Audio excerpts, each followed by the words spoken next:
Hello बच्चों, कैसे हो? बढ़िया। आप बढ़िया तो मैं भी बढ़िया। तो देखो बच्चों, आज हमें क्या पढ़ाई करनी है। आज है हमारे पास क्लास 11th का यूनिट नंबर 12 का वीडियो नंबर 1। तो बेटे ये 12वीं यूनिट का पहला वीडियो है और इससे पहले 11 यूनिट आपको प्लेलिस्ट में भी मिल जाएंगे, नीचे डिस्क्रिप्शन में भी मिल जाएंगे और कुछ समय बाद आई बटन में भी लिंक आ जाएगा, जहां आप यूनिट नंबर 1 से यूनिट नंबर 11 तक के सभी यूनिट्स पढ़ सकते हो, समझ सकते हो और अपने सुंदर से नोट्स बना सकते हो, जो एग्ज़ाम में आपकी बहुत ज़्यादा हेल्प करेंगे। इसी के साथ साथ आपको नीचे डिस्क्रिप्शन में PDF नोट्स का लिंक भी मिल जाएगा और आप PDF नोट्स के लिए टेलीग्राम पर भी सर्च कर सकते हो KMD सहारनपुर। तो देखते हैं आज का हमारा टारगेट क्या है। आज बेटे हमें स्टार्ट करना है यूनिट नंबर 12 और हमारा यूनिट का नाम है कार्बनिक रसायन, कुछ आधारभूत सिद्धांत तथा तकनीकें। तो जल्दी से आप अपनी नोटबुक में लिख लो यूनिट नंबर 12 कार्बनिक रसायन, कुछ आधारभूत सिद्धांत तथा तकनीकें।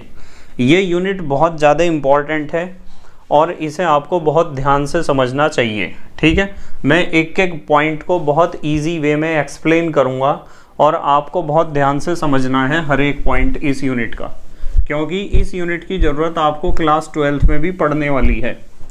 ठीक है, तो इसलिए ध्यान रखना, ऑर्गेनिक केमिस्ट्री बच्चों के समझ में बहुत कम आती है और इसलिए कम आती है क्योंकि उन्होंने बेसिक कंसेप्ट जो होते हैं ऑर्गेनिक केमिस्ट्री के उन्हें नहीं समझा होता है ध्यान से। तो इसलिए आपके पास एक गोल्डन चांस, एक बहुत अच्छा मौका है। जितनी भी मैं बेसिक चीज़ें आपको बताऊंगा सारी बिल्कुल ध्यान से समझनी है, आराम से समझते रहो और लिखते रहो। यदि नहीं लिखते तो स्क्रीनशॉट ले लिया करो। ठीक है, बिल्कुल ध्यान से समझना है क्योंकि 12th क्लास में भी इसकी बहुत ज़्यादा ज़रूरत पड़ेगी। स्टार्ट करते हैं। तो हमें जो कार्बनिक रसायन शुरू करना है, कार्बनिक रसायन में सबसे पहला सवाल बच्चों के दिमाग में ये आता है कि सर ये कार्बनिक रसायन क्या होता है। तो सबसे पहली हेडिंग तो आप लिख लो कार्बनिक रसायन। कार्बनिक रसायन, कार्बनिक रसायन को इंग्लिश में कहते हैं ऑर्गेनिक केमिस्ट्री। तो आप ऑर्गेनिक केमिस्ट्री भी हेडिंग लिख सकते हो, कार्बनिक रसायन या ऑर्गेनिक केमिस्ट्री। तो कार्बनिक रसायन ज़्यादातर बच्चों को तो पता होता है कि कार्बनिक रसायन किसे कहते हैं, पर कुछ बच्चों को नहीं पता होता। ध्यान से समझना, कार्बनिक रसायन रसायन की वह शाखा है जिसमें हम कार्बनिक पदार्थों का अध्ययन करते हैं। किनका अध्ययन करते हैं? कार्बनिक पदार्थों का। तो हम इसकी परिभाषा में लिख सकते हैं रसायन विज्ञान की वह शाखा, रसायन विज्ञान की वह शाखा जिसमें किसका अध्ययन किया जाता है? जिसमें कार्बनिक पदार्थों का, या फिर आप लिख सकते हो कार्बनिक यौगिकों का, जिसमें कार्बनिक यौगिकों का, कार्बनिक यौगिकों का अध्ययन किया जाता है। कार्बनिक यौगिकों का अध्ययन किया जाता है। तो केमिस्ट्री की वो ब्रांच जिसमें हम ऑर्गेनिक कंपाउंड्स की स्टडी करते हैं, उस ब्रांच को हम कहते हैं ऑर्गेनिक केमिस्ट्री या कार्बनिक रसायन। अब देखो, इस परिभाषा को लिखते ही दिमाग में एक दूसरा सवाल खड़ा हो जाता है कि सर ये कार्बनिक यौगिक क्या होते हैं, ये कार्बनिक यौगिक क्या होते हैं। ठीक है, तो कार्बनिक यौगिक क्या होते हैं इसे भी पढ़ेंगे। पहली बात तो आपको क्लियर होगी कि कार्बनिक रसायन या ऑर्गेनिक केमिस्ट्री का मतलब रासायनिक विज्ञान की वो शाखा जिसमें हम कार्बनिक पदार्थों का अध्ययन करते हैं या ऑर्गेनिक कंपाउंड्स का स्टडी करते हैं। ठीक है, अब हम स्पष्ट करेंगे कि कार्बनिक यौगिक क्या होते हैं। इस चीज़ को स्पष्ट करने के लिए हमें जाना पड़ेगा 19वीं शताब्दी में। ठीक है, तो एक हेडिंग लिख लो आप, हेडिंग लिखो रासायनिक यौगिकों का वर्गीकरण। रासायनिक यौगिकों का वर्गीकरण। और रासायनिक यौगिकों का वर्गीकरण जो हम ये हेडिंग लिख रहे हैं, ये वर्गीकरण हम लिख रहे हैं 19वीं शताब्दी का। तो 19वीं शताब्दी में रासायनिक यौगिकों का वर्गीकरण किस प्रकार किया गया था, ये एक हेडिंग लिख लो आप।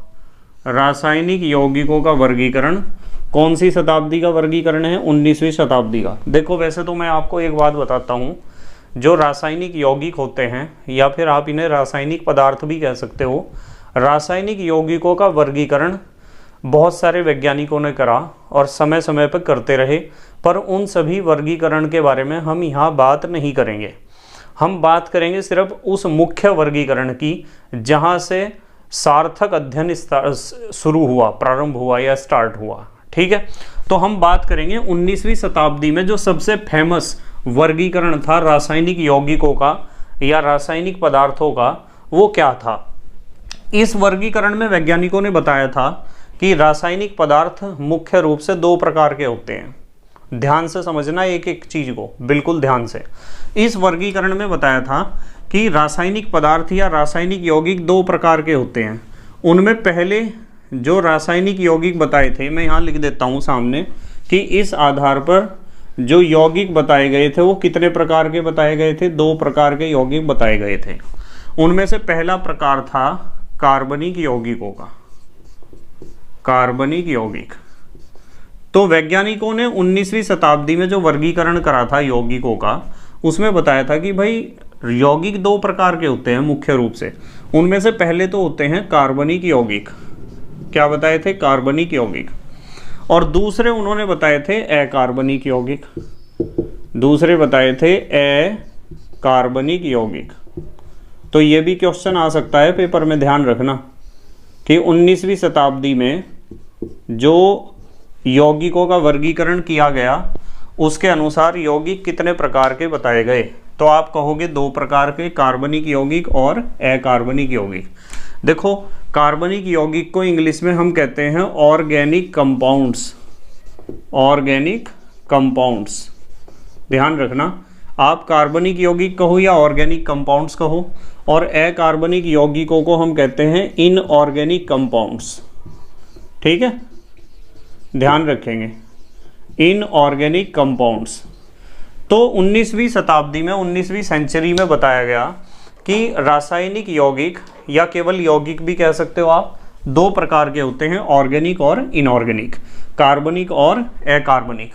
अब आपके दिमाग में सवाल खड़ा होता है कि सर कार्बनिक यौगिक कौन से होते हैं और अकार्बनिक यौगिक कौन से होते हैं।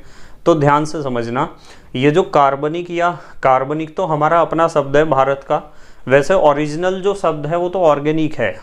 और ऑर्गेनिक कंपाउंड या ऑर्गेनिक शब्द का प्रयोग करने वाले सबसे पहले वैज्ञानिक थे बर्जीलियस। ध्यान से सुनना, बिल्कुल कान खोल के। बर्जीलियस ने यूँ कहा था कि जो पदार्थ सजीवों से प्राप्त होते हैं, या फिर आप ऐसा भी कह सकते हो जो यौगिक सजीवों से प्राप्त होते हैं वे होते हैं ऑर्गेनिक कंपाउंड्स या कार्बनिक यौगिक। तो सीधी सादी परिभाषा थी, बिल्कुल सिंपल सी परिभाषा थी। उन्होंने बताया था कि जो सजीवों से प्राप्त होने वाले यौगिक हैं वे तो हैं कार्बनिक, या फिर आप इंग्लिश में ऑर्गेनिक कह दो, और जो निर्जीवों से प्राप्त होने वाले यौगिक हैं वे हैं अकार्बनिक। तो यदि कोई मेरे से पूछता है कि 19वीं शताब्दी में जो वर्गीकरण किया गया था रासायनिक यौगिकों का, उसके अनुसार कार्बनिक यौगिक किसे कहते हैं, तो आप बताओगे कार्बनिक यौगिक किसे कहते हैं? सजीवों से प्राप्त होने वाले, सजीवों से प्राप्त होने वाले। ठीक है, सजीवों से प्राप्त होने वाले।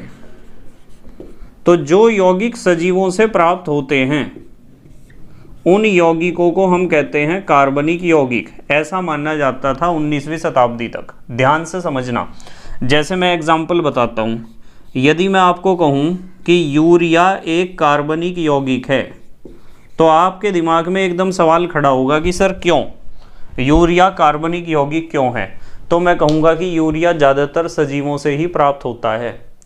जो हमारा जितने भी जंतु हैं, जंतु एनिमल्स, जानवर, उनका जो मूत्र होता है, मूत्र माने यूरिन, आपको पता है ना, जो मूत्र होता है, जो यूरिन होता है, उसमें यूरिया होता है। यूरिया यूरिन का एक इम्पॉर्टेंट पार्ट होता है, इसीलिए हम मूत्र को यूरिन कहते हैं। हम मूत्र को यूरिन कहते ही इसलिए हैं क्योंकि उसमें क्या होता है, यूरिया। तो यूरिया यदि हमारे शरीर से निकल रहा है तो हम तो भाई सजीव हैं, और सजीवों के शरीर से जो चीज़ निकलती है, जो यौगिक निकलता है, वो तो कार्बनिक होगा, क्योंकि कार्बनिक यौगिक उसे ही कहते हैं जो सजीवों से प्राप्त होने वाले यौगिक होते हैं। ठीक है। अब देखो एक बात और बताता हूँ, यूरिया के अलावा एक एग्जाम्पल हम लिखते हैं यहाँ सुक्रोज का। एक एग्जाम्पल लिखते हैं सुक्रोज का। सुक्रोज यानी चीनी, शक्कर। अब बताओ चीनी या शक्कर किससे बनती है? गन्ने से बनती है या चुकंदर से बनती है? तो गन्ना तो एक पौधा है, और पौधे तो सारे सजीव होते हैं, पता है ना आपको। तो जो भी पदार्थ, जो भी यौगिक आपको सजीवों से प्राप्त होते हैं, उन सभी यौगिकों को आप कहोगे कार्बनिक यौगिक। बताओ समझ में आ रही क्या बात? तो यहाँ हमें पता चला कि कार्बनिक यौगिक या ऑर्गेनिक कंपाउंड्स वे होते हैं जो सजीवों से प्राप्त होने वाले यौगिक हों, जैसे यूरिया है, जैसे सुक्रोज है, जैसे ग्लूकोज है, जैसे गोंद है। ठीक है, और भी बहुत सारे हो सकते हैं, मैंने लिख दिया आदि, एक्सेट्रा। ठीक है। अब देखो इधर आ जाओ आप। उन्होंने बताया था कि अकार्बनिक यौगिक वे होते हैं जो निर्जीवों से प्राप्त होते हों।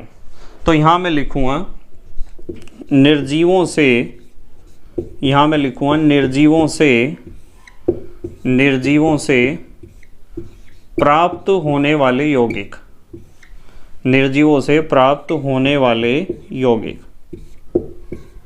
तो जो यौगिक निर्जीवों से प्राप्त होते हैं उन यौगिकों को हम कहते हैं अकार्बनिक यौगिक।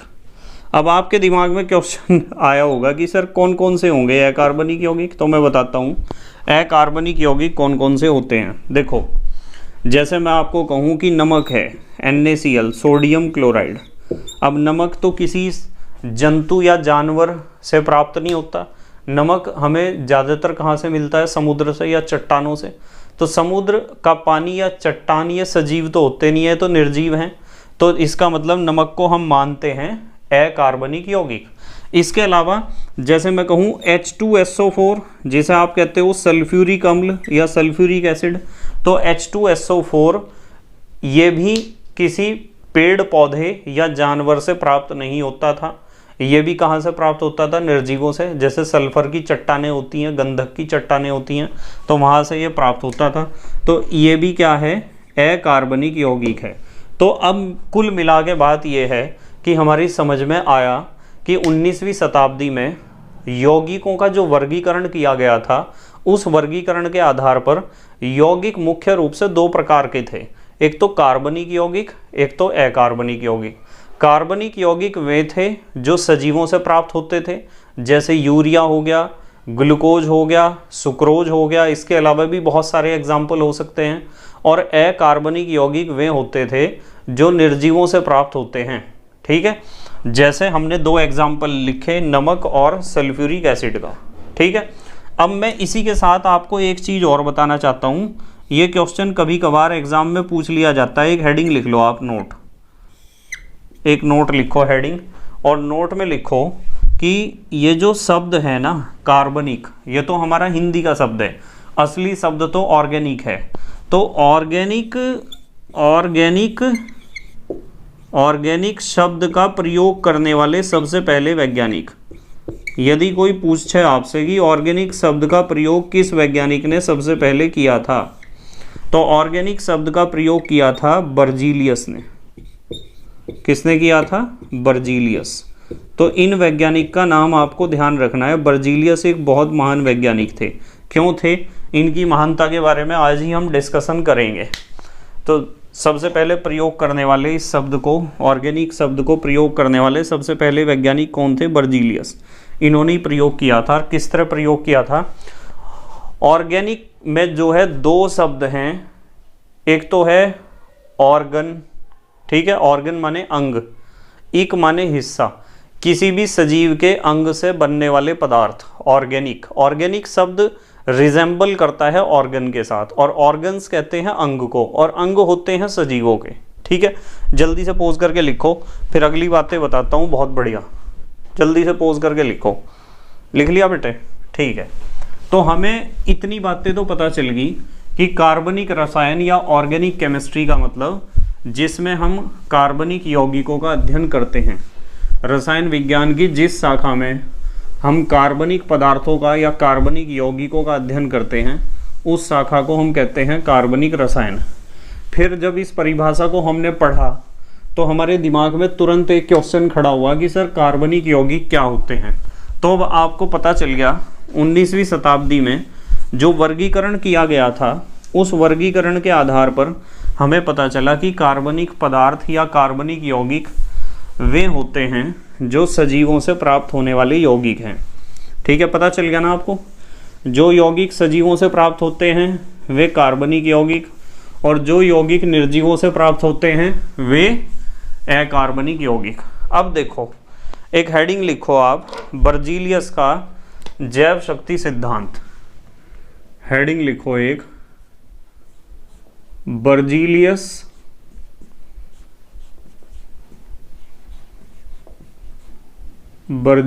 का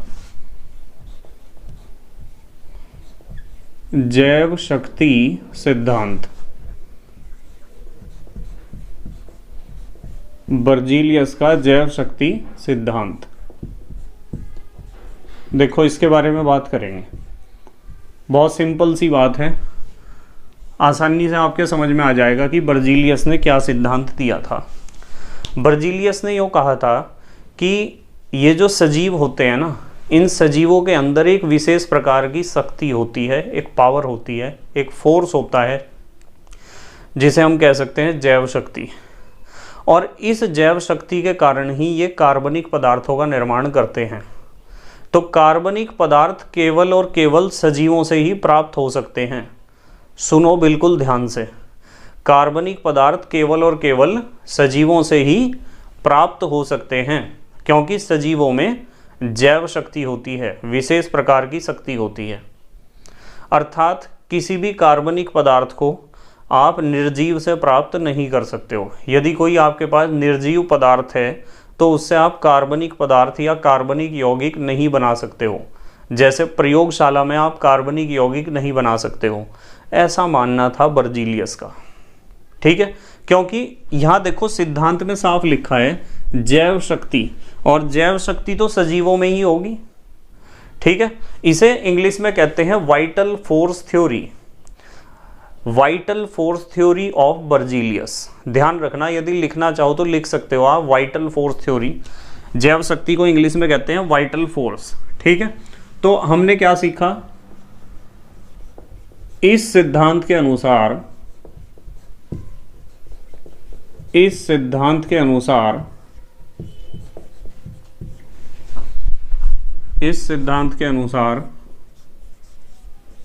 क्या सीखा बताओ?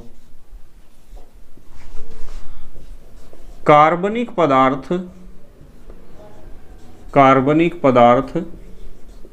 पदार्थ कह दो या फिर आप यौगिक भी कह सकते हो। चलो यौगिक ही लिखता हूं मैं, यहाँ एक ही बात है वैसे। ठीक है, यौगिक लिख देता हूं। इस सिद्धांत के अनुसार कार्बनिक यौगिक केवल और केवल, देखो ध्यान से सुनियो सेंटेंस को, क्या है? कार्बनिक यौगिक केवल और केवल सजीवों से ही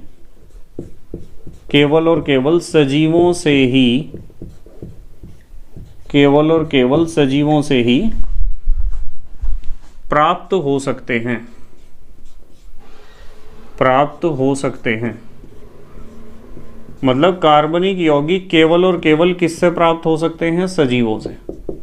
ठीक है, क्यों प्राप्त हो सकते हैं सजीवों से? क्योंकि सजीवों में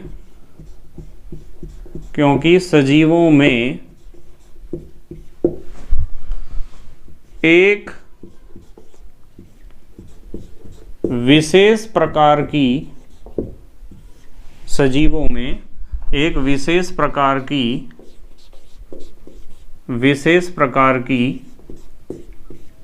जैव शक्ति होती है, वाइटल फोर्स होता है, विशेष प्रकार की जैव शक्ति होती है। तो सजीवों में होती है जैव शक्ति, वाइटल फोर्स, इसलिए कार्बनिक यौगिक केवल और केवल सजीवों से ही प्राप्त होंगे, निर्जीवों से नहीं प्राप्त होंगे। ठीक है, तो मैं यहाँ इस बात को लिखता हूँ। चलो, अतः कार्बनिक यौगिकों को किसी निर्जीव से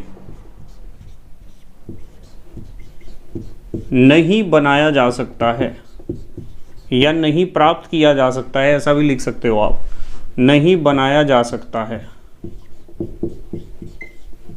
तो आप किसी भी कार्बनिक यौगिक को निर्जीव से नहीं बना सकते, बिल्कुल नहीं बना सकते, क्योंकि बर्जीलियस ने इस बात को बहुत प्रेशर के साथ कहा था। ध्यान से देखो सेंटेंस क्या लिखा है मैंने, कार्बनिक यौगिक केवल और केवल, देखो कितनी इसमें हार्ड एंड फास्ट रूल लगाया था बर्जीलियस ने।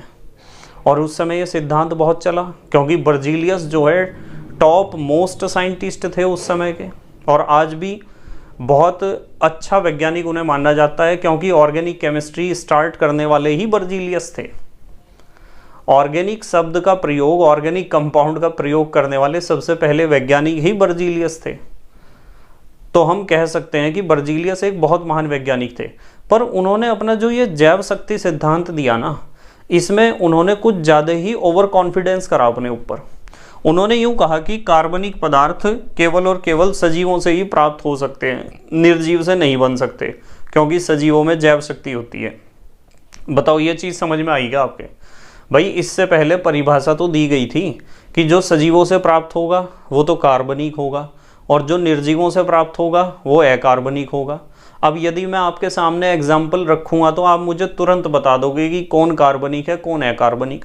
जैसे मैं कहूँ चौक स्टिक, बोर्ड पर, ब्लैक बोर्ड पर लिखने वाली जो चौक होती है उसे आप कार्बनिक कहोगे या अकार्बनिक। अब बच्चे सोचेंगे कि सर चौक तो किसी पेड़ पौधे पे नहीं लगते, ना ही किसी जानवर से प्राप्त होती। चौक तो जो है वो एक चूना ही है, एक तरह का प्लास्टर ऑफ पेरिस है, और वो निर्जीव से ही प्राप्त होगा। ठीक है, चूने की चट्टानों से चूना प्राप्त होगा, चूना पत्थर, उससे हम बना सकते हैं पीओपी। तो इसका मतलब चौक तो निर्जीव से प्राप्त होती है, तो सीधी बात है कि चौक अकार्बनिक होगी। मैं कहूँगा आपने बिल्कुल सही उत्तर दिया। जो निर्जीव से प्राप्त होते हैं वे अकार्बनिक, और जो सजीव से प्राप्त होते हैं वे कार्बनिक। अब यदि मैं पूछ लूँ दूध के बारे में बताओ, दूध कार्बनिक है या अकार्बनिक? आप कहोगे कि सर दूध तो ज़्यादातर सजीवों से ही प्राप्त होता है, इसलिए दूध कार्बनिक होगा।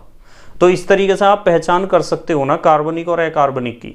ठीक है, पर यहाँ बर्जीलियस ने इसी बात को बहुत हार्ड एंड फास्ट रूल के साथ कहा कि कार्बनिक पदार्थ केवल और केवल सजीवों से ही प्राप्त हो सकते हैं, क्योंकि सजीवों में जैव शक्ति होती है। इस सिद्धांत को कहा गया बर्जीलियस का जैव शक्ति सिद्धांत। पर हुआ क्या?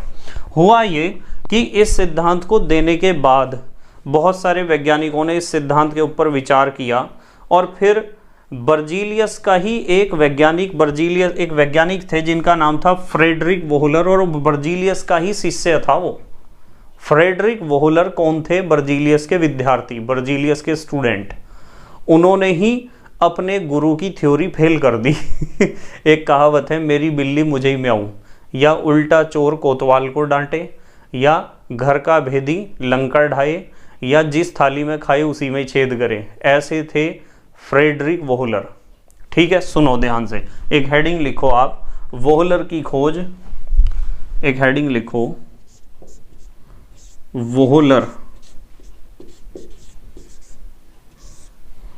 वोहलर की खोज। ये जो वोहलर थे इनका पूरा नाम था फ्रेडरिक वोहलर, और ये बर्जीलियस के ही स्टूडेंट थे।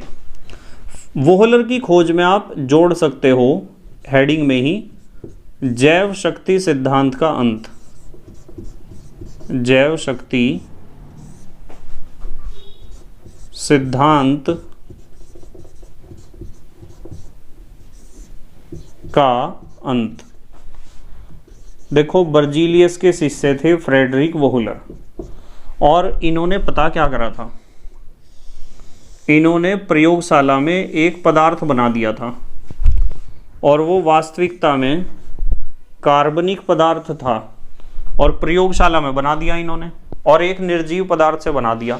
इन्होंने क्या करा, ये लिया NH4CNO, ये होता है अमोनियम साइनेट। इसका नाम लिखता हूँ नीचे, ammonium cyanate, CYANATE, ammonium cyanate. ये एक निर्जीव पदार्थ है। भाई निर्जीव तो है ही ये। क्यों निर्जीव है? कोई ये पेड़ पौधा थोड़ा ही है, ना तो ये पेड़ पौधा है जो सांस लेगा, और ना तो ये कोई जानवर है, जंतु है, एनिमल है जो सांस लेगा। उन्होंने क्या करा कि इसे अमोनियम साइनेट को, जो एक निर्जीव पदार्थ है, इसे प्रयोगशाला में इन्होंने लिया। प्रयोगशाला तो समझते हो आप, लैब। प्रयोगशाला में उन्होंने अमोनियम साइनेट को लेकर जब गर्म किया ना, जब इसे गर्म किया तो इसके गर्म करने से क्या हुआ, उन्हें मिला ये पदार्थ NH2CONH2, ये मिला। और NH2CONH2 पता क्या है? यूरिया है, यूरिया। और अभी मैं आपको कह रहा था कि यूरिया हमारे मूत्र में निकलता है बाहर। तो मूत्र में यदि यूरिया निकलता है तो यूरिया तो एक कार्बनिक पदार्थ है। मैं यहाँ लिखूँगा कि ये जो प्राप्त हुआ वो क्या प्राप्त हुआ, यूरिया, जो एक कार्बनिक यौगिक है, अब देखो यूरिया प्राप्त हुआ प्रयोगशाला में, जो एक कार्बनिक यौगिक है। यह कार्बनिक यौगिक किससे प्राप्त हुआ? निर्जीव अमोनियम साइनेट से। और उन्होंने यहाँ हमें बताया था, बर्जीलियस ने, कि कार्बनिक यौगिक को किसी निर्जीव से नहीं बनाया जा सकता है या किसी निर्जीव से नहीं प्राप्त किया जा सकता है।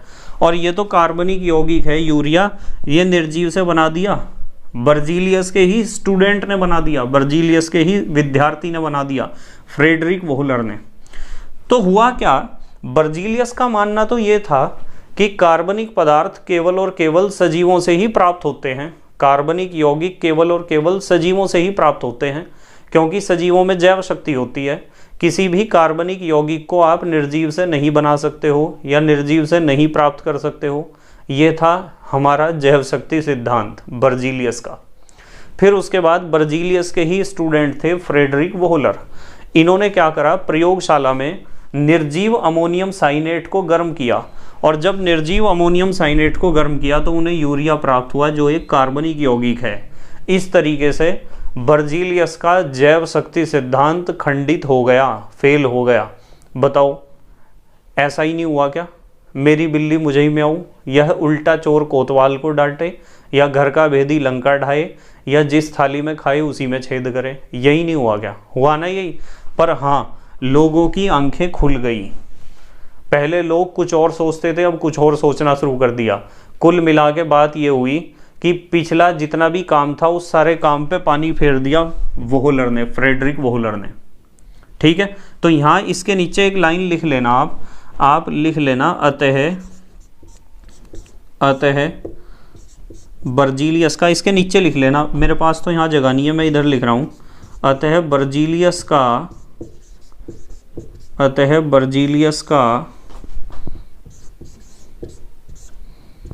जैव शक्ति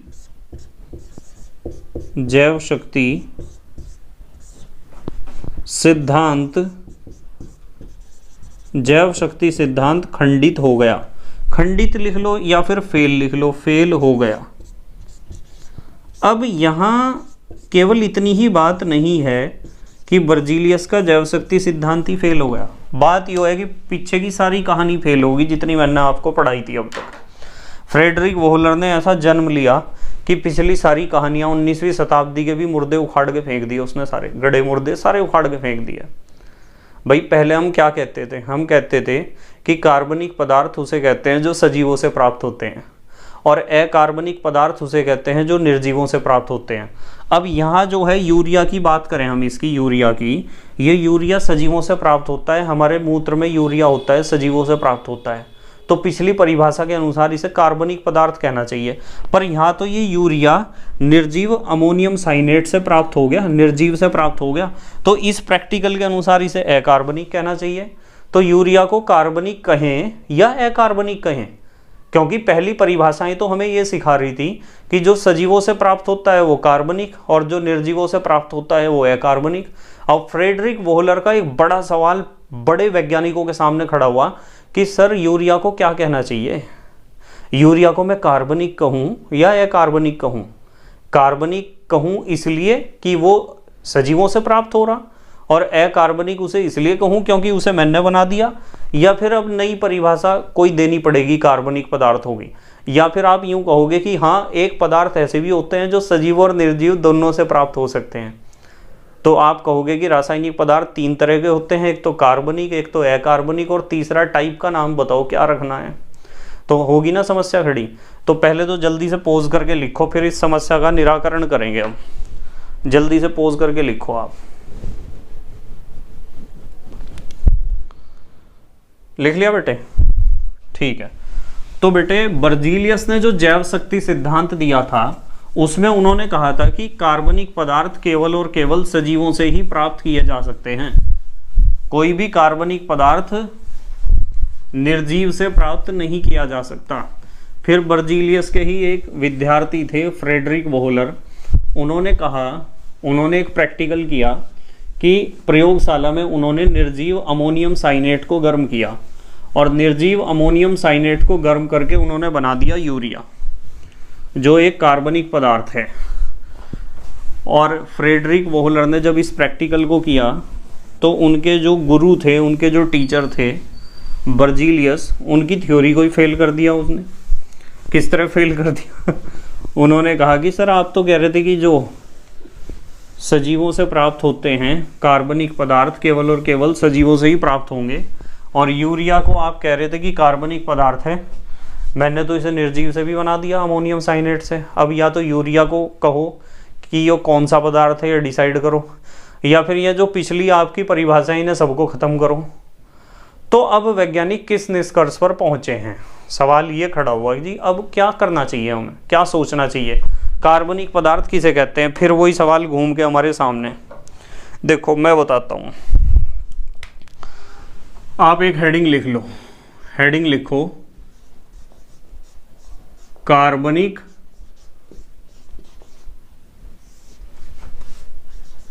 यौगिकों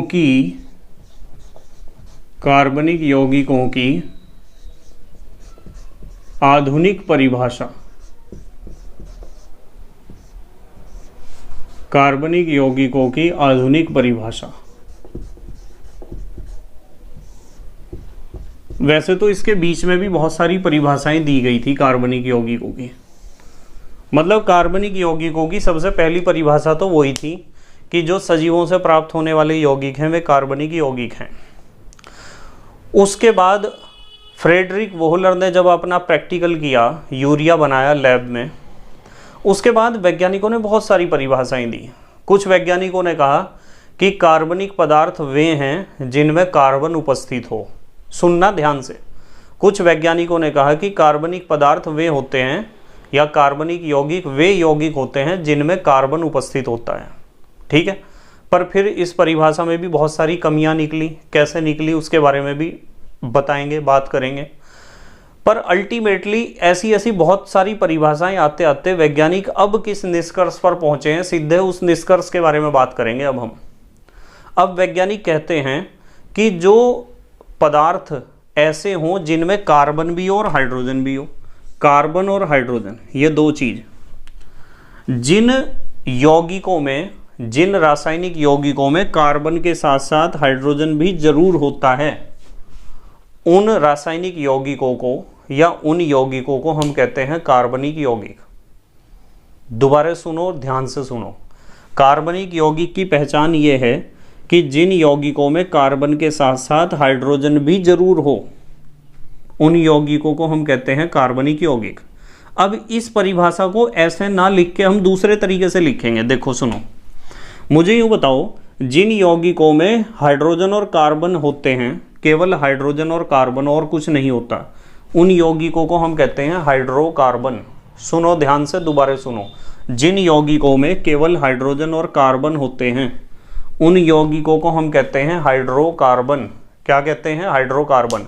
यदि मैं आपसे सवाल पूछता हूं कि हाइड्रोकार्बन किसे कहते हैं, तो आपका जवाब होना चाहिए कि सर हाइड्रोकार्बन का मतलब वे यौगिक जिनमें कार्बन हो और हाइड्रोजन हो, या फिर यूं कह दो कि जिनमें हाइड्रोजन हो और कार्बन हो। हाइड्रोकार्बन नाम से ही पता चल रहा, ठीक है। तो जितने भी हाइड्रोकार्बन हैं, यानी जितने भी ऐसे यौगिक हैं जिनमें कार्बन हो और हाइड्रोजन हो, बस और कुछ ना हो, वे सभी कार्बनिक यौगिक होते हैं, ठीक है।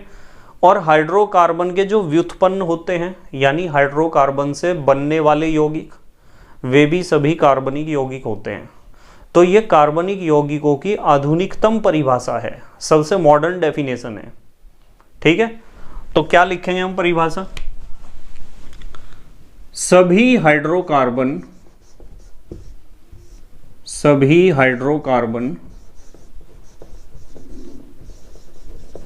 देखो हाइड्रोकार्बन मैंने आपको बता दिया किसे कहते हैं, जिनमें हाइड्रोजन होता है और कार्बन होता है। सभी हाइड्रोकार्बन तथा उनके व्युत्पन्न,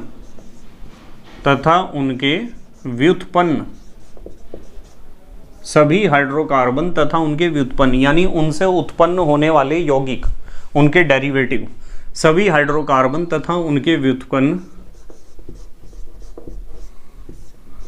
कार्बनिक यौगिक कहलाते हैं, कार्बनिक यौगिक कहलाते हैं। मतलब आपको एक बात ध्यान रखनी है कि आप केवल कार्बन के ऊपर डिसीजन नहीं लेंगे, बिल्कुल भी कभी आप कार्बन के ऊपर डिसीजन ले लें, ठीक है। यदि आप केवल कार्बन चेक कर रहे हैं ना, तो फिर आप इस क्वेश्चन को गलत कर दोगे एग्जाम में।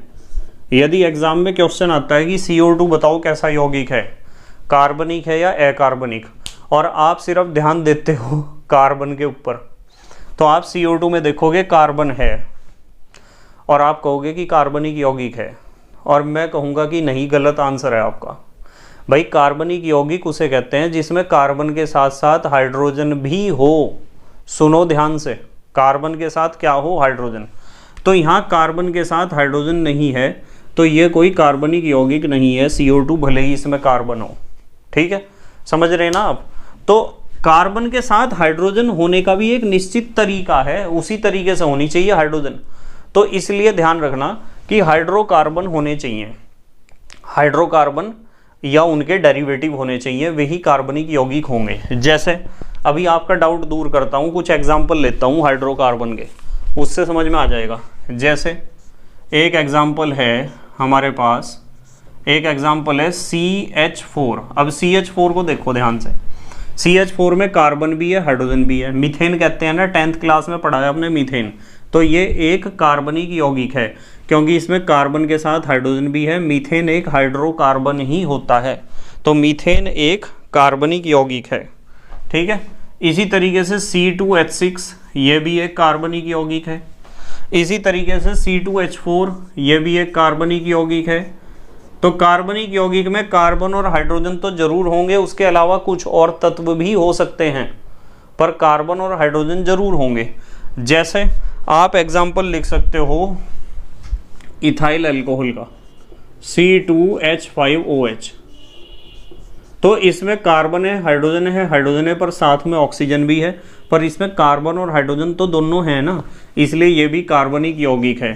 तो जब भी किसी कार्बनिक यौगिक की आपको पहचान करनी है, तो आपको देखना है कि उस यौगिक में कार्बन और हाइड्रोजन है या नहीं है।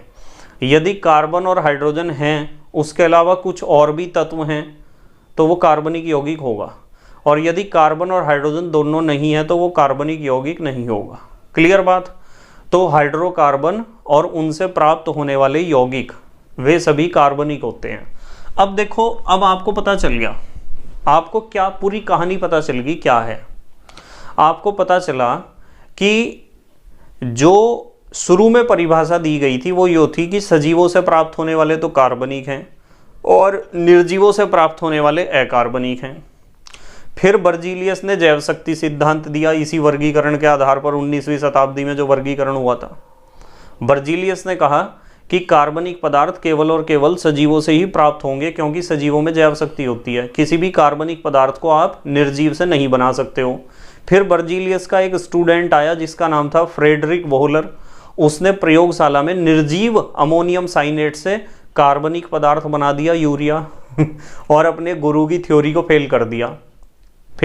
ठीक है, तो अब हमें पता चला कि वे पहली परिभाषाएं पूरी सही नहीं थी, पर बेटे वे पूरी गलत भी नहीं थी। ठीक है, ध्यान से सुनो, वे परिभाषाएं जो 19वीं शताब्दी में दी गई थी वे पूर्ण रूप से सही नहीं थी, तो पूर्ण रूप से गलत भी नहीं थी। अब हम भले ही कह रहे हैं कि कार्बनिक यौगिक वे होते हैं जिनमें कार्बन के साथ साथ हाइड्रोजन भी जरूर उपस्थित हो, यानी हाइड्रोकार्बन और उनके डेरिवेटिव होते हैं कार्बनिक यौगिक। पर वो बात आज भी सही है कि कार्बनिक यौगिक ज़्यादातर सजीवों से ही प्राप्त होते हैं। इस बात को सुन लो कान खोल के। निर्जीवों से भले ही आप उन्हें बना सकते हैं, दूध भले ही आप फैक्ट्रियों में भी बना सकते हैं, पर दूध ज़्यादातर सजीवों से ही प्राप्त होता है। समझ में आ रही ना बात? तो आप इस बात को लिखेंगे जरूर, एक हेडिंग लिखेंगे, नोट में लिखेंगे कार्बनिक यौगिक यानी ऑर्गेनिक कंपाउंड, कार्बनिक यौगिक अधिकतर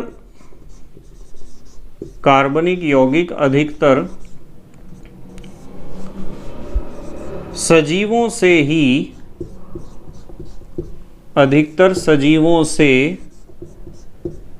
प्राप्त होते हैं, ऐसे लिखेंगे। कार्बनिक यौगिक अधिकतर सजीवों से प्राप्त होते हैं।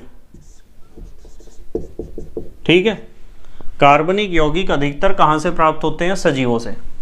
परंतु देखो एक बात बताता हूं आपको, मैंने बिल्कुल भी ऐसा नहीं लिखा कि कार्बनिक यौगिक केवल और केवल सजीवों से प्राप्त होते हैं, फिर तो वही बर्जीलियस वाली बात आ जाती मेरे अंदर भी। मैं आपको यूं कह रहा कि कार्बनिक यौगिक अधिकतर सजीवों से प्राप्त होते हैं, परंतु इन्हें का मतलब कार्बनिक यौगिकों को, इन्हें निर्जीवों से भी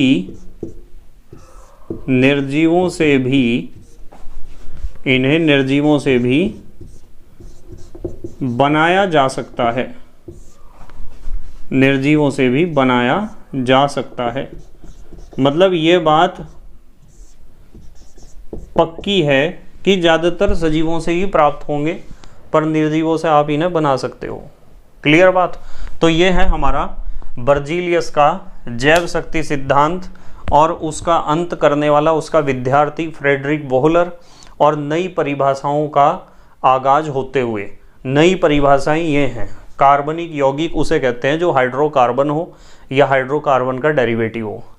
इसी नोट के साथ एक पॉइंट और बताता हूँ बहुत बढ़िया, जो एग्जाम में क्वेश्चन पूछा जाता है बहुत ज़्यादा। आप एक हेडिंग लिख लो, नोट हेडिंग लिखो। देखो एक क्वेश्चन पेपर में पूछा जाता है कि प्रयोगशाला में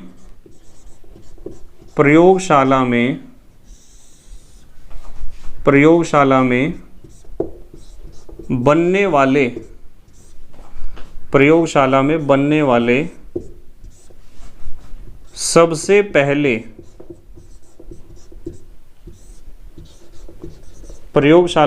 वाले सबसे पहले कार्बनिक पदार्थ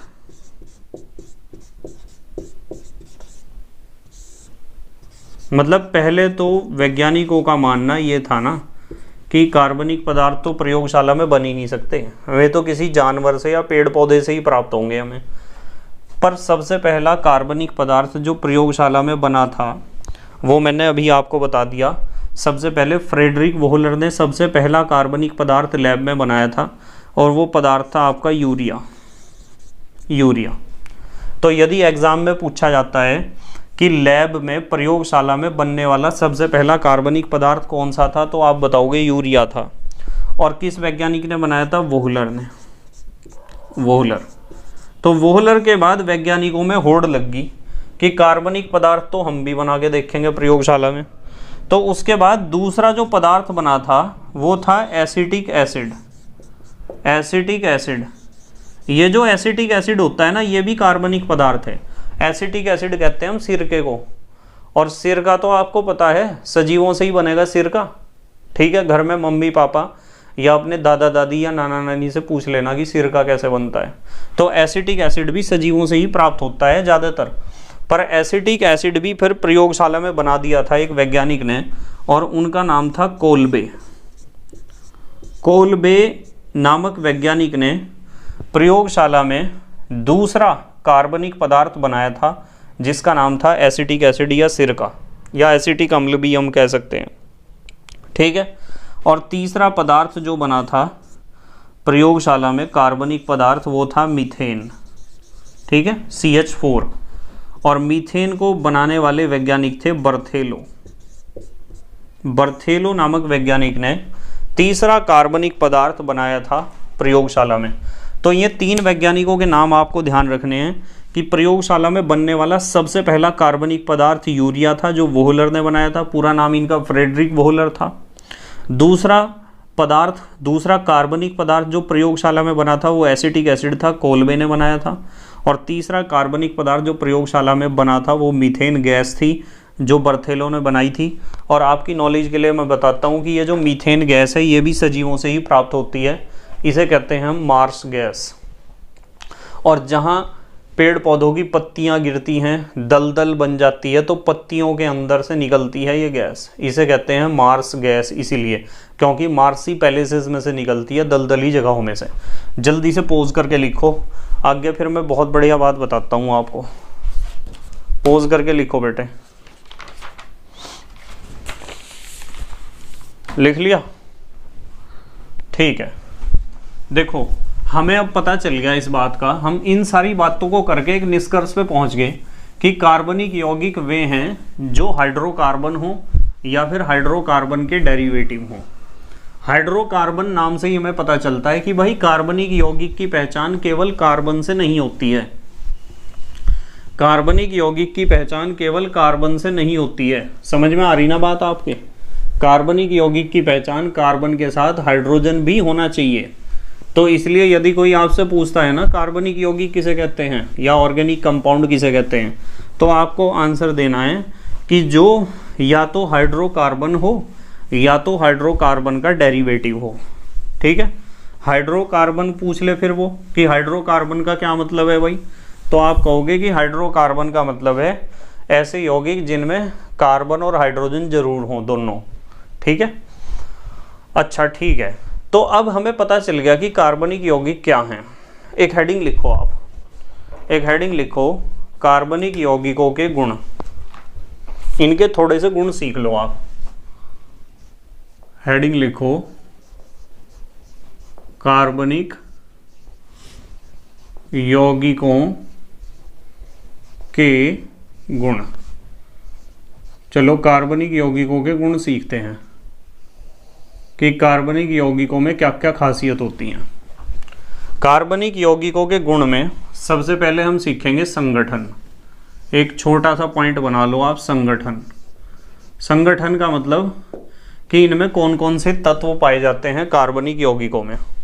तो इसमें कार्बन और हाइड्रोजन तो जरूर होंगे, यह बात तो पक्की है, हाइड्रोकार्बन तो होते ही हैं। पर इसके अलावा ऑक्सीजन भी हो सकता है, नाइट्रोजन भी हो सकता है, फास्फोरस भी हो सकता है, हैलोजन भी, ये तत्व उपस्थित होते हैं। ठीक है, तो मैं यहां लिख देता हूं आदि तत्व। आदि तत्व। तो कार्बनिक यौगिकों में, कार्बनिक यौगिकों का जो संगठन होता है, जो बने होते हैं, ये दोनों तो जरूर होंगे उनमें। पर इनके अलावा ऑक्सीजन भी हो सकता है, जैसे मैंने एक एग्जांपल बताया था आपको, C2H5OH। इन दोनों के साथ नाइट्रोजन भी हो सकता है, फास्फोरस भी। X का मतलब पता क्या है? X का मतलब आपने 10th में पढ़ा होगा। X का मतलब होता है FCl-Br-I, ये होते हैं X। X को हम कहते हैं हैलोजन। 17वें वर्ग के तत्व होते हैं हैलोजन। तो X यदि मैंने लिख दिया तो इसका मतलब फ्लोरीन भी हो सकता है, क्लोरीन भी, ब्रोमीन भी और आयोडीन भी। अच्छा, दूसरी बात, एक तो मैंने आपको गुण बता दिया कि इनमें कार्बनिक यौगिकों में ये 2 तत्व तो जरूर होंगे, इसके अलावा ये तत्व भी होंगे, हो सकते हैं इनमें से कोई तत्व हो, या यदि इनमें से कोई ना भी हो तो भी काम चलेगा, इन दोनों का होना जरूरी है। ठीक है, अब बात करते हैं संख्या की। संख्या का मतलब समझ रहे आप? संख्या का मतलब यह है कि कार्बनिक यौगिकों की अब तक कितने यौगिक ज्ञात हैं। तो आपको बताता हूं कि अब तक 5 लाख से अधिक यौगिकों का पता चल चुका है, कार्बनिक यौगिकों का। तो मैं लिखता हूं 5 लाख से अधिक, 5 लाख से अधिक हो चुकी है कार्बनिक यौगिकों की संख्या। और यदि कार्बनिक यौगिकों की संख्या 5 लाख से अधिक है तो आपकी नॉलेज के लिए बताता हूँ, सारे यौगिक इस दुनिया में अब तक जितने हमारी पृथ्वी पर खोजे गए हैं वे लगभग 5.5 या 6.25 लाख हैं। यानी पूरी आवर्त सारणी में यदि आप 116 या चलो 118 तत्व हैं, 118 तत्व में अकेला तत्व कार्बन, कार्बन के यौगिक कितने हैं? 5 लाख से ज़्यादा। और बाकी तत्वों के यौगिक कितने हैं? 10%। तो मैं आपको कहता हूं कि यहां लिख लो आप इस बात को, लगभग 90%, यानी जितने भी यौगिकों के, जितने भी तत्व अब तक ज्ञात हैं, जितने भी तत्वों के यौगिक अब तक पता चले हैं, उन सभी यौगिकों के 90% यौगिक कार्बनिक यौगिक ही हैं। एक बात बताता हूँ, बहुत गहरी ध्यान से समझना।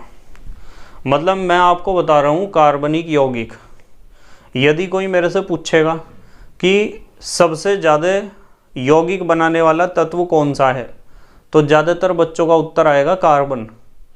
पर मैं आपको बताता हूँ कि सबसे ज़्यादा यौगिक बनाने वाला तत्व कार्बन ना होकर हाइड्रोजन है, क्योंकि सभी कार्बनिक यौगिकों में कार्बन के साथ हाइड्रोजन भी जरूर होता है, और हाइड्रोजन के बहुत सारे यौगिक अपने अलग भी हैं जिनमें कार्बन नहीं है। समझ रहे हैं ना आप? तो यदि मेरे से कोई क्वेश्चन पूछेगा कि कौन से यौगिकों की संख्या सबसे ज़्यादा है, तो मैं कहूँगा कार्बनिक यौगिकों की। और यदि मेरे से कोई पूछेगा कि कौन से तत्व के यौगिक सबसे ज़्यादा हैं, तो मैं कहूँगा हाइड्रोजन के, क्योंकि हाइड्रोजन सभी कार्बनिक यौगिकों में तो है ही। ये जो जितने भी मैंने बताए 5 लाख से अधिक यौगिक, ये सारे कार्बनिक यौगिक हैं। इन सारे यौगिकों में हाइड्रोजन तो है ही, कार्बन के साथ तो हाइड्रोजन तो होगा ही, पर हाइड्रोजन के अपने भी तो सेपरेट कुछ बहुत सारे यौगिक हैं। तो सबसे ज़्यादा यौगिक बनाने वाला तत्व तो हाइड्रोजन है, पर सबसे ज़्यादा यौगिक कौन से हैं? कार्बनिक यौगिक। यदि कार्बनिक और अकार्बनिक की बात करते हैं, क्योंकि टोटल यौगिक लगभग आप मान के चल सकते हो 5.5 या 6.25 लाख के लगभग टोटल यौगिक ज्ञात हैं, और उनमें से 5 लाख से ज़्यादा तो इसके ही हो गए, कार्बनिक यौगिक ही हो गए। ठीक है। नंबर 3, तीसरा हेडिंग लिखो आप, संरचना। ये बीच बीच में जो मैं ऐसे पॉइंट्स आपको बताता हूँ ना, ये इन्हें भी कहीं नोट कर लिया करो आप। ये काम की बातें हर बार लिखवाई नहीं जाती हैं। संरचना, इनकी संरचना जो है अकार्बनिक यौगिकों से जटिल होती है। तो हम लिखेंगे अकार्बनिक यौगिकों से जटिल। तो इनकी संरचना होती है, कॉम्प्लेक्स स्ट्रक्चर होता है ऑर्गेनिक कंपाउंड्स का, पर इतना कॉम्प्लेक्स भी नहीं होता कि हमारे समझ में ना आवे। आपके सब कुछ समझ में आएगा। ठीक है, अगली बात करते हैं। नंबर 4, ये जो गुण दिखाते हैं ना कार्बनिक यौगिक, इनके गुणों का कारण क्या है? इनके गुणों का कारण होता है क्रियात्मक समूह। अब ये क्रियात्मक समूह क्या बीमारी है, इसके बारे में भी मैं आपको इसी यूनिट में समझाऊंगा, पर आज तो मैं समझाने का नहीं हूँ इसके बारे में। यहाँ तो सिर्फ लिख लो कि जितने भी कार्बनिक यौगिक होते हैं उनमें अपने अपने अलग अलग क्रियात्मक समूह होते हैं, और क्रियात्मक समूह के ऊपर निर्भर करते हैं गुण। ऐसा अकार्बनिक यौगिकों में नहीं होता। अकार्बनिक यौगिकों में कभी भी क्रियात्मक समूह शब्द का प्रयोग हम नहीं करेंगे। तो गुणों का कारण क्या है? क्रियात्मक समूह। ठीक है, क्रियात्मक समूह होना। कार्बनिक यौगिकों में क्रियात्मक समूह होते हैं, और इन क्रियात्मक समूह के ऊपर ही डिपेंड करते हैं कि वो यौगिक कैसे गुण दिखाएगा। ठीक है, 5वां गुण हमें पढ़ना है इनकी ज्वलनशीलता। मतलब ये कार्बनिक यौगिक ज्वलनशील होते हैं या नहीं। तो मैं आपको कुछ कार्बनिक यौगिकों के उदाहरण देता हूँ। मिट्टी का तेल कार्बनिक यौगिक है, जलता है या नहीं? आप कहोगे हाँ जी जलता है। पेट्रोल, डीजल, मोबिलाइल, स्प्रिट, ठीक है, ये सारे क्या हैं? कार्बनिक यौगिक। और आपकी एलपीजी, लिक्विफाइड पेट्रोलियम गैस, आपकी सीएनजी, ये सब कार्बनिक यौगिक हैं। मोम कार्बनिक यौगिक है, घी कार्बनिक यौगिक है, तेल कार्बनिक यौगिक है, तेल का मतलब सरसों का तेल, ठीक है, या तिल का तेल, ये सब कार्बनिक यौगिक हैं। तो कार्बनिक यौगिक हैं तो ये तो सारे जलते हैं। तो मैं यहाँ लिखूँगा ज्वलनशीलता में कि ये क्या होते हैं? ज्वलनशील होते हैं। अब आपके दिमाग में क्वेश्चन खड़ा हो रहा होगा कि सर क्यों होते हैं ज्वलनशील कार्बनिक यौगिक? तो मैं यहाँ लिखूँगा कार्बन के कारण। इनमें कार्बन होता है ना, इनमें क्या होता है? कार्बन। तो कार्बन की उपस्थिति के कारण ये ज्वलनशील होते हैं कार्बनिक यौगिक, ध्यान रखना, ठीक है। नंबर 6, अब हम बात करेंगे इनकी विलेयता की। विलेयता माने घुलनशीलता। तो विलेयता में ध्यान रखना कि ये जल में तो होते हैं अघुलनशील, पानी में तो नहीं घुलते कार्बनिक यौगिक। बताओ मिट्टी का तेल पानी में घुल जाता है क्या? मिट्टी का तेल तो नहीं घुलता पानी में, पेट्रोल तो नहीं घुलता पानी में, डीजल भी नहीं घुलता, मोबिलाइल भी नहीं घुलता। जल में अघुलनशील तथा अध्रुवीय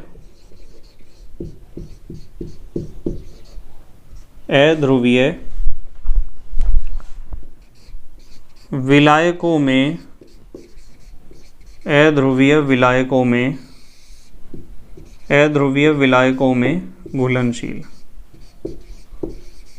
ठीक है। अध्रुवीय विलायक, ध्रुवीय और अध्रुवीय मैंने आपको पढ़ा रखा है बहुत अच्छे तरीके से, और आगे भी मैं पढ़ाऊंगा। इसका कारण पता क्या है? मतलब ये पानी में क्यों नहीं घुलते, अध्रुवीय विलायकों में क्यों घुलते हैं? तो कारण में आप लिख सकते हो सहसंयोजक प्रकृति, या सहसंयोजक बंध लिख दो, चलो सहसंयोजक बंध। ये जो कार्बनिक यौगिक होते हैं ना, इनमें सहसंयोजक बंध पाए जाते हैं, और सहसंयोजक बंध पाए जाते हैं इसलिए ये पानी में नहीं घुलते और अध्रुवीय विलायकों में घुलते हैं, क्योंकि ये खुद अध्रुवीय होते हैं। ज़्यादातर कार्बनिक यौगिक अध्रुवीय होते हैं, तो अध्रुवीय हैं तो अध्रुवीय विलायकों में ही घुलेंगे। भाई मैंने यहाँ जो लिखा है ना, ये अध्रुवीय विलायक, इसकी जगह मैं कार्बनिक विलायक भी लिख सकता हूँ, और आप भी लिख सकते हो कार्बनिक विलायक। ज़्यादातर कार्बनिक विलायक अध्रुवीय ही होते हैं। विलायक का मतलब जो किसी को घोलता हो अपने अंदर, जैसे पानी, पानी पर अध्रुवीय विलायक नहीं है, पानी तो ध्रुवीय होता है। मैंने आपको सिखा रखा है H2O का स्ट्रक्चर कैसा होता है और वो ध्रुवीय क्यों होता है। तो ये कार्बनिक यौगिक ज़्यादातर अध्रुवीय होते हैं, तो अध्रुवीय विलायकों में तो घुलेंगे ही, क्योंकि कहावत मैंने आपको सिखा रखी है लाइक डिजॉल्व लाइक, समान समान को घोलता है, या जैसे में तैसा, ठीक है। एक गुण और पढ़ते हैं, गलनांक व क्वथनांक, ठीक है। नंबर 7 हेडिंग लिख लो आप, एक छोटे छोटे हेडिंग है, गलनांक व क्वथनांक। तो जो कार्बनिक यौगिक होते हैं ना, कार्बनिक यौगिकों के गलनांक व क्वथनांक होते हैं कम, ठीक है। तो यहाँ लिख देता हूँ कम। कम का मतलब है अकार्बनिक यौगिकों से कम, समझ लो, अकार्बनिक यौगिकों से कम। क्यों? यदि कोई कारण पूछता है ना, कारण बताओ, तो कारण इसका यही है कि इनकी प्रकृति होती है सहसंयोजक। ये कार्बनिक यौगिक जो हैं, इनका नेचर कैसा होता है? कोवलेंट नेचर होता है, सहसंयोजक प्रकृति। इसके कारण इनके गलनांक व क्वथनांक आयनिक यौगिकों से या अकार्बनिक यौगिकों से कम होते हैं। तो ये मैंने कितने गुण बताया आपको? ये बताए बेटे 7 गुण। ये 7 गुण आपको कम से कम आने चाहिए। जल्दी से आप पोज करके लिख लो, फिर मैं एक बात और बताता हूँ आपको, बहुत बढ़िया। पोज करके लिखो आप, लिख लिया? ठीक है। ये 7 गुण कम से कम आपको आने चाहिए। अब हम अगली बात करेंगे, चलो कार्बनिक यौगिकों के बारे में बहुत बढ़िया बढ़िया बातें करेंगे। और एक बात मैं आपको बताता हूँ कि आप जो है ना वीडियो का स्पीड तो अपने अनुसार व्यवस्थित कर लिया करो, जितना भी आपको अच्छा लगता है उतने स्पीड पे देखो वीडियो को, इस चीज़ का ध्यान रखो। और एक चीज़ का ध्यान और रखो कि बिल्कुल ध्यान से समझो सारी बातों को। यदि आप केमिस्ट्री को वास्तविकता में सीखना चाहते हो ना, तो आपकी जिम्मेदारी तो सिर्फ इतनी है कि आंखें खोल के रखो अपनी, और कान खोल के रखो, और दिमाग की खिड़कियाँ खोल के रखो, और ध्यान से समझते रहो बस। आपको बिल्कुल क्लास जैसी फीलिंग आएगी, जिस तरह स्कूल में आपकी क्लास चलती है ना, बिल्कुल ऐसी फीलिंग आएगी आपको। और यदि आप आलस्य के गुलाम हो जाओगे तो कुछ नहीं होने का, फिर तो सपनों में ही होगी पढ़ाई बस। चलो एक हेडिंग लिखो। चलो एक काम करते हैं, एक तरफ लिखते हैं कार्बनिक यौगिक, थोड़ा सा और इसे डिटेल में देखते हैं। एक तरफ हेडिंग लिख लो आप कार्बनिक यौगिक, एक तरफ हेडिंग लिख लो कार्बनिक यौगिक,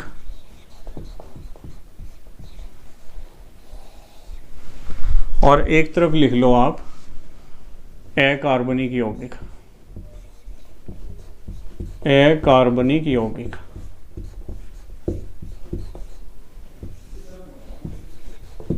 तो कार्बनिक यौगिक और अकार्बनिक यौगिकों में अंतर देखते हैं, इससे हमें ज़्यादा समझ में आएगा बढ़िया तरीके से।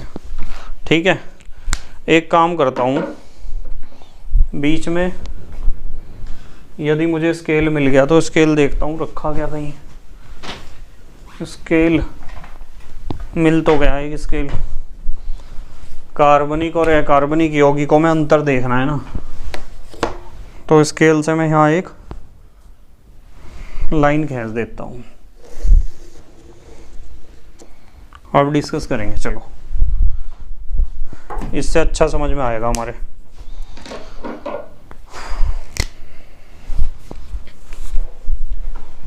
तो पहली बात बताता हूँ, ये जो कार्बनिक यौगिक होते हैं ना, ये केवल कार्बन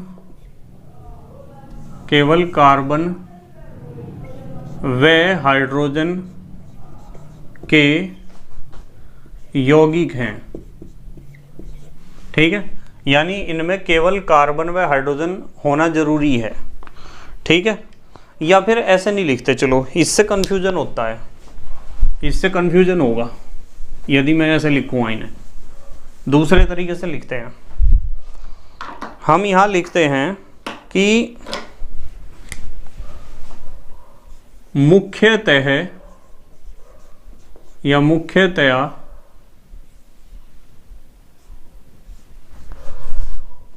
कार्बन व हाइड्रोजन के यौगिक हैं।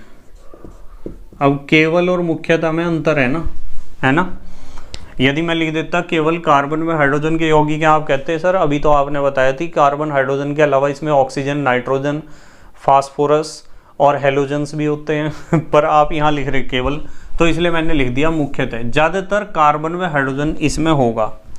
ठीक है, और यहाँ हम लिखेंगे अकार्बनिक यौगिक किसी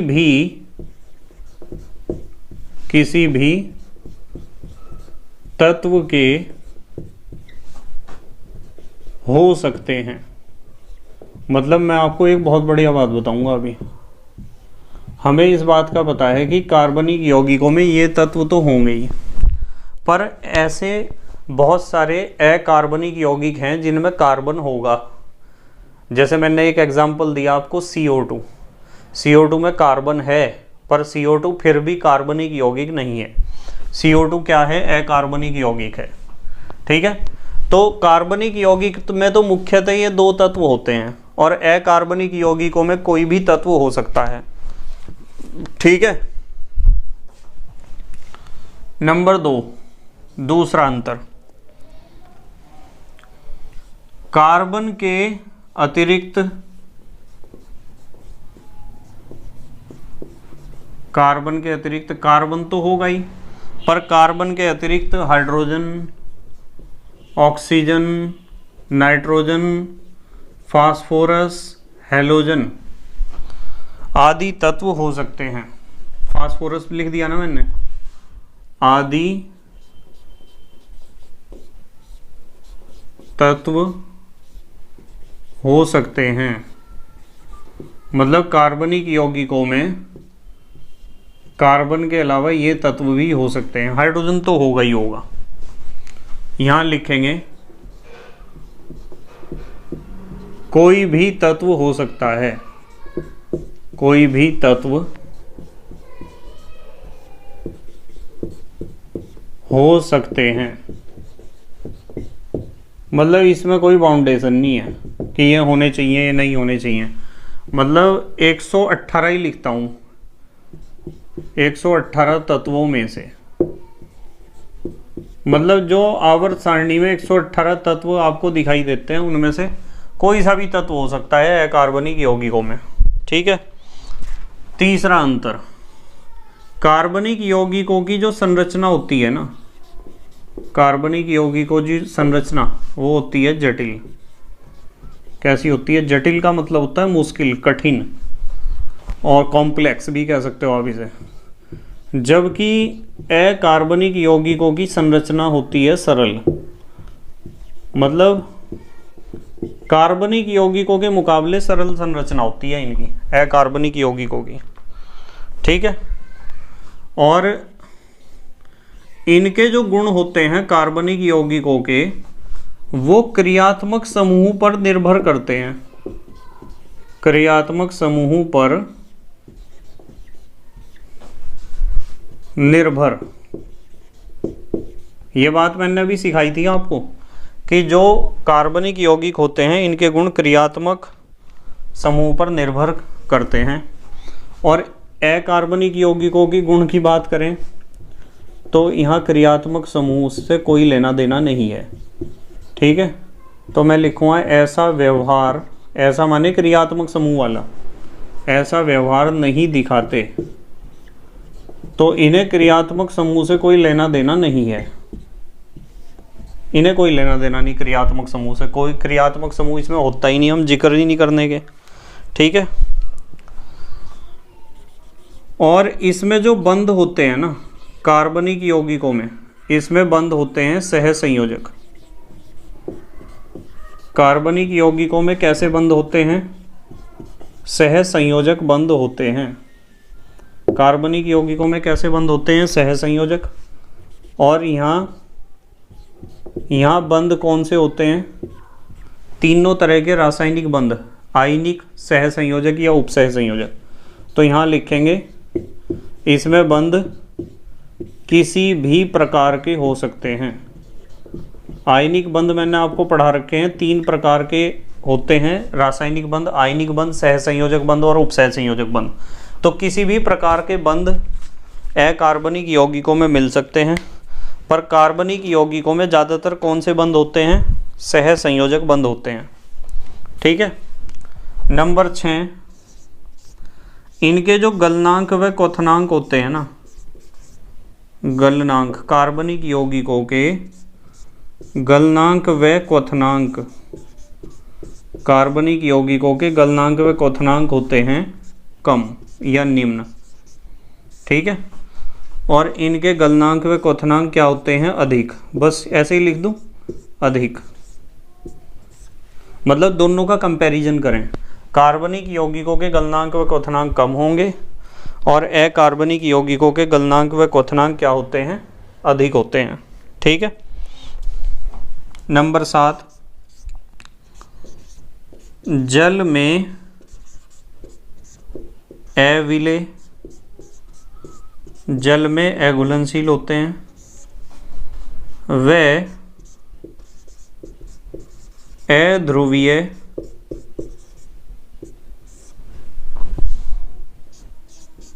विलायकों में, अध्रुवीय विलायकों में विलय होते हैं यानी घुलनशील होते हैं। ठीक है। यहाँ देखो जरा, इसका उल्टा लिखना है बिल्कुल। ये ज़्यादातर, हम यूँ नहीं कह रहे कि सबकी बात है, ज़्यादातर की बात है, सामान्यतः, अधिकतर। जल में तो होंगे विलेय, जल में तो घुलनशील होंगे। वे अध्रुवीय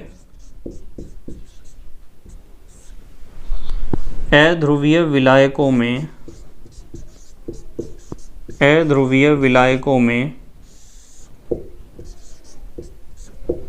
अविलेय होंगे, यानी अघुलनशील होंगे।